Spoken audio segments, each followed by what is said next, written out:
Jake Zivin and Ross Smith wrapping up the first leg of the Western Conference Semifinal from BBVA Compass Stadium in Houston, Texas. The Dynamo and Timbers playing to a scoreless draw. And Ross, given what went down, Portland losing 3 starters to injury, this is a good result for the Timbers. It was impressive, and that's the big talking point, is the injuries that Timbers went through and what they had to deal with. The state of the pitch is a big talking point as well. Behind this, it's all turned up.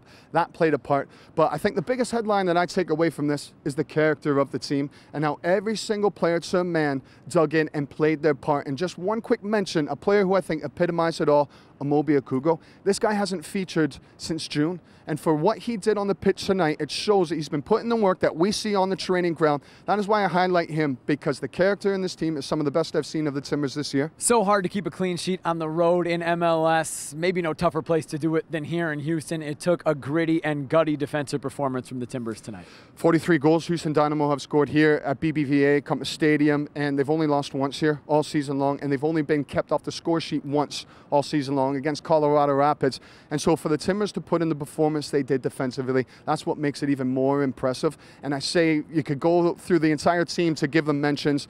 Vitas from me and Alvis Powell, the fullbacks, because Houston Dynamo are so good in the wide areas with Kyoto and with Elise, and those two guys couldn't find any room. They couldn't find any joy, and those two were standout performers as well tonight. Some of the best stuff we've seen, but now it's on to the second leg. Yeah, second leg, it'll be at home, Providence Park. For the Timbers, their focus is going to be simple. If they win that match, they move on to the Western Conference Finals. And they'll know it's a Houston Dynamo team that doesn't travel well. They've only won once on the road this year, and they've only scored 14 goals away from BBVA Compass Stadium. And so they know that they can, if they play to the levels that the Timbers, they'll have Houston Dynamo. But don't count this team out, because Wilmer Cabrera will be cheering these guys up and be riling them along, knowing that they're one game away from playing in the conference finals, and they got plenty of attacking options. We didn't see the best of Houston Dynamo tonight, but we know we do see the best of the Timbers at Providence Park. Yeah, it'll be on Sunday, the second leg of the Western Conference Semis, the Timbers and the Dynamo.